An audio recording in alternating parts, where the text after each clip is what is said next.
channel. In this video we are gonna try canvas painting with a combination of painting with the help of nail polish. I know it's a crazy idea, but you will see as it take form, and I am very satisfied with the results.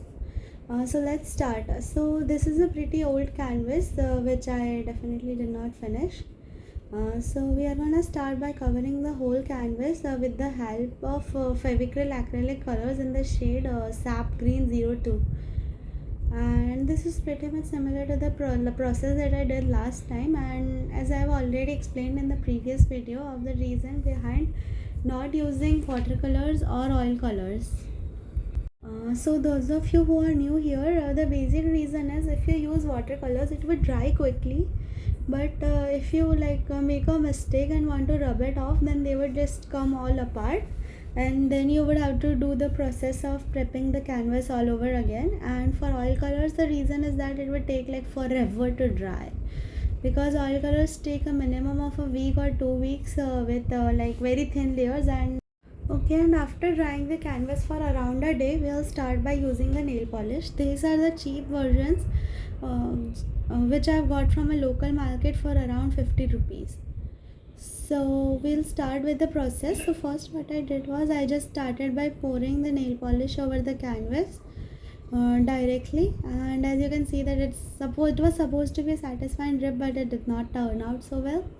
And then I started by trying to paint it with the help of a brush, but the brush was very small which I had because I didn't wanna waste the big brushes. So I just thought that I would start by using the brush which was given with the nail polish itself. So here I just tried to make a circle. Okay, so this is me just trying to get a basic shape out of the nail polish, because this material is basically not made for drawing, so we will need to change our techniques. And I had already poured a lot, so spreading it around was very essential, because we didn't really need a thick stroke, or it would not really dry, and then it would smudge, and if it would smudge then it would get the acrylic paint beneath it too. So I wanted a very thin layer, and I obviously tried it in the sunshine later too. Okay, so here it's just hard. So what you can do is if it's not spreading, then you can just dip it in the polish bottle again, and then it would spread too. Now it's time for the golden color. So I had brought 2 shades for around 100 rupees, and now we will just see me trying to pour the golden color.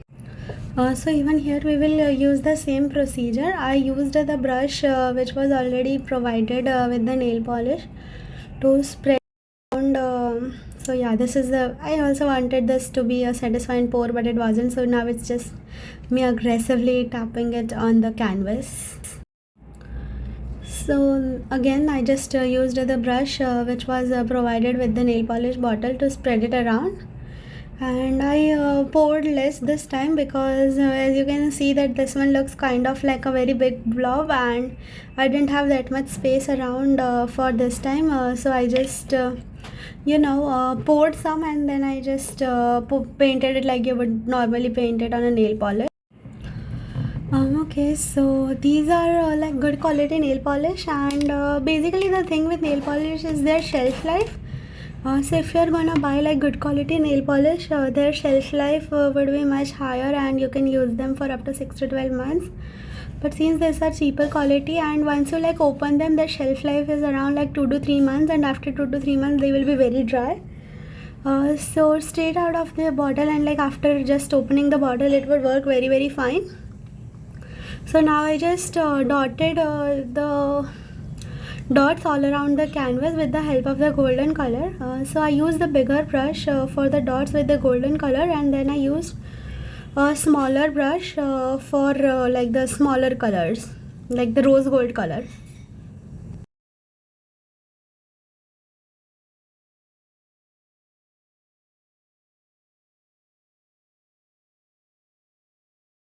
Without this, the canvas was looking pretty much very empty, so I decided to just go around and dot it.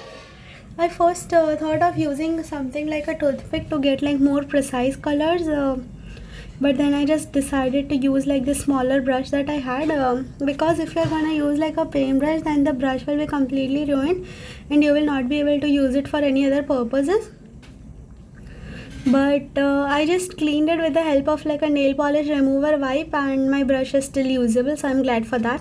So like the smaller brush that I am using is like of 10 to 15 rupees, which I got from a local market. So I got like 2 to 3 of them, and so if I'm doing any such projects and the brush gets ruined, then I don't feel like too much guilt that my brush is ruined and I cannot use it again and I spend a lot of money on it.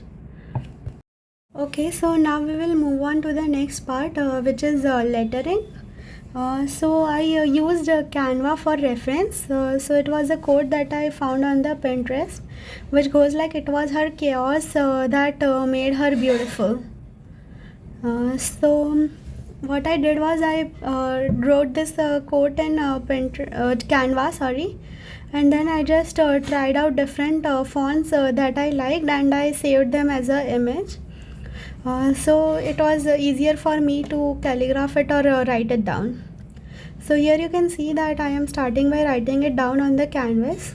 So how it basically would work is, you would use the one that you used from the Canva and transferred it to canvas. The silence was very loud. So yeah, okay, so I just decided that I would write down, it was her on the first line, then I would write chaos in second line, that made her in the third line, and beautiful in the last line. So I followed the blueprint which was developed with the help of the Canva. Okay, so the writing instrument that I used here was like a black permanent marker, and I used the Sigma micron. So the problem with black permanent marker is that it's relatively permanent, but it did not work on the nail polish.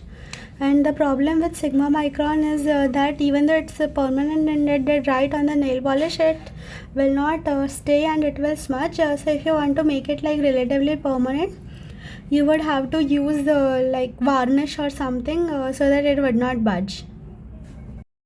So like chaos and beautiful are the words that I had later improvised. So you cannot see that in like the Canva blueprint that I had created. So I have basically used Canva here, but you can use any other platform. Even Word would be fine. You just want to get a basic idea on how to write basic shapes and how to use a letter that would look more cohesive. I used Canva, but you can use anything, as I've said already before. Okay, so you cannot see in the video, but I have used a coat of varnish which would protect the painting. And as I've already said before, that if you are going to use Pigma micron and any such surfaces, you would need to use a coat of varnish. So this is pretty much it for today's video. Stay tuned and subscribe to my channel for more such videos. I generally upload videos on weekends, and thank you very much for watching this video. I also upload short form content on YouTube, which is uploaded almost every day, but it's something with the YouTube algorithm that it just pushes it almost every like alternative days. So if you would subscribe to my channel and watch the short form content, it would be really helpful too. And comment what you think of the video.